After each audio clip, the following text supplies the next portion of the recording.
Em nome do Pai, do Filho e do Espírito Santo. Amém. Amado irmão, amada irmã, que alegria! Estamos voltando esta semana, com a graça de Deus, aos vídeos diários aqui do canal.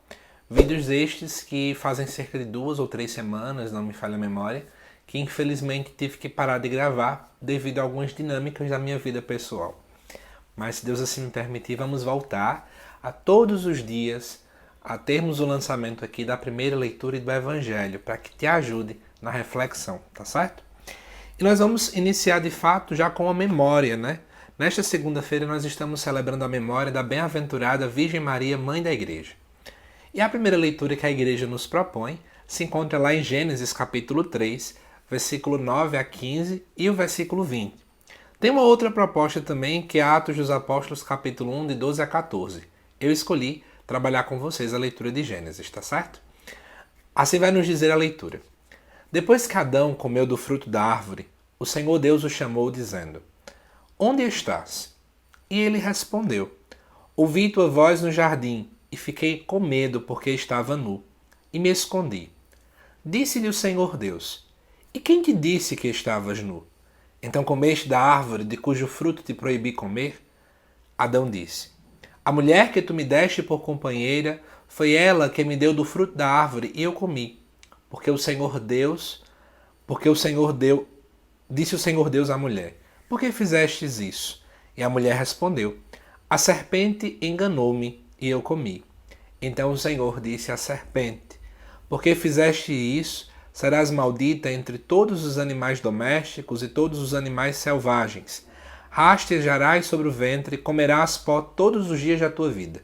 Porém, inimizade entre ti e a mulher, entre a tua descendência e a dela. Esta te ferirá a cabeça e tu lhe ferirás o calcanhar. E Adão chamou a sua mulher Eva, porque ela é a mãe de todos os viventes. Amado irmão, amada irmã, esse texto é um texto envolto de muitas dúvidas por parte de muitas pessoas, por isso que eu quero trazer alguns esclarecimentos. Em primeiro lugar, não entendamos a palavra de Deus como sendo um roteiro biográfico de uma coisa que aconteceu exatamente ao pé da letra.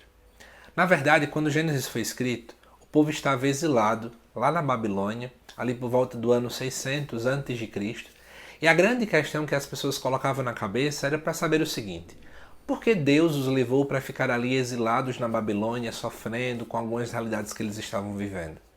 Eles começavam então a se questionar, então, qual a origem do mal, né? Diante dessas adversidades que a humanidade vive. E aí a grande resposta que eles foram entendendo é o que essa leitura nos apresenta, né? Está diante do nosso pecado. Mas aí é interessante você perceber alguns detalhes. Primeiro é a grande pergunta que Deus faz, né? Onde estás? Né? Essa mesma pergunta ela tem que ecoar em cada um de nós. Assim como Deus também perguntou a Adão: onde estás? Deus também olha para mim, para você e pergunta: onde você está? Onde você está agora na sua vida paroquial, na sua vida pessoal, na sua vida familiar, na sua vida em buscar o céu? Onde estamos nós? Será que nós estamos trilhando um caminho coerente ou nós estamos apenas fingindo de fato estar caminhando de acordo com a vontade de Deus? Deus nos convida, amados irmãos e irmãs, a estar em seu jardim. O jardim que é símbolo desta harmonia com Deus. Símbolo de um coração que pertence a Deus.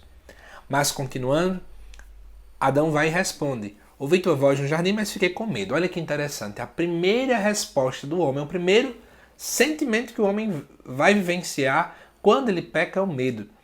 Na verdade, ter medo de Deus não é nada coerente. Nós temos que ter temor. Mas Adão sente medo, que é diferente de temor. Temor é um medo de perder a Deus. Adão tinha medo de ter esse contato íntimo com Deus aqui nessa situação. E ele ficou com medo porque ele enxergou quem ele era. Não é? Na verdade, nesse momento, ele percebeu diante do pecado as suas misérias.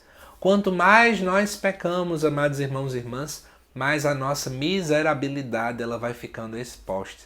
Quanto menos pecamos, mais a nossa vida se reveste da graça de Deus e mais nós vamos nos assemelhando a Cristo. E aí, continuando, o próprio Deus pergunta, né? Quem foi que disse a você? Você comeu aquele que eu proibi? E aí começa o grande ciclo de culpa. Adão culpa Eva, Eva culpa a serpente. É interessante que desde a origem da humanidade nós sempre colocamos a culpa no outro. Não queremos assumir a culpa pelos nossos pecados, não queremos assumir a culpa diante das nossas falhas, diante daquilo que fazemos de errado. O quanto isso aqui reflete sobre quem nós somos na verdade. Sim, muitas vezes nós somos aqueles que ficamos só apontando o dedo, mas não queremos colocar a mão no peito e dizer, como já dizemos na liturgia, por minha culpa, minha tão grande culpa. E aí é interessante, ainda digo mais para você, que Adão, mais do que colocar a culpa em Eva, ele coloca, no final das contas, meio que a culpa em Deus. Porque ele vai dizer, foi a mulher que tu me destes como companheira. Olha que interessante, Adão deseja quase dizer assim, olha, se o Senhor não tivesse me dado essa mulher, se o Senhor não tivesse me colocado ela como minha companheira, né, provavelmente nada disso aqui teria acontecido. Então é daí onde nós começamos a enxergar o problema. Né? Adão agora tem um momento de desarmonia, a desarmonia aparece. O homem agora começa a culpar a Deus. Né? O que é que a gente vê hoje em dia às vezes? A gente culpa Deus por isso.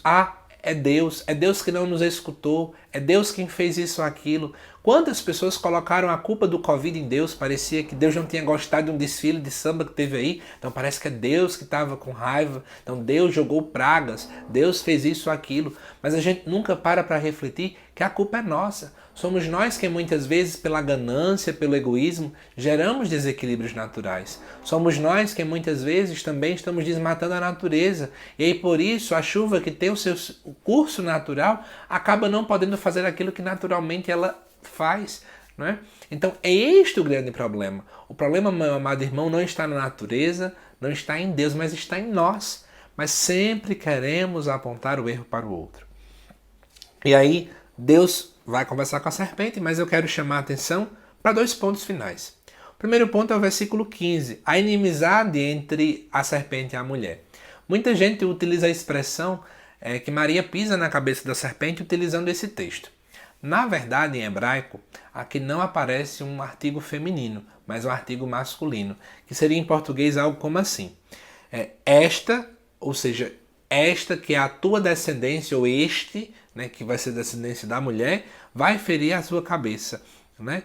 E tu lhe ferirás o calcanhar. Na verdade, é Jesus Cristo quem pisa a cabeça da serpente. É Jesus quem destrói o mal. Né?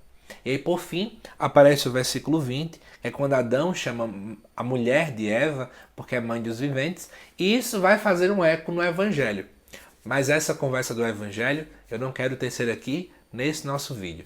Deixemos para daqui a pouco, às 7 horas da noite, você acompanhar o Evangelho desta segunda-feira também. Espero que você tenha gostado, foi um prazer estar de volta aqui e se Deus me permitir, vamos continuar assim para sempre, tá bom? Até mais!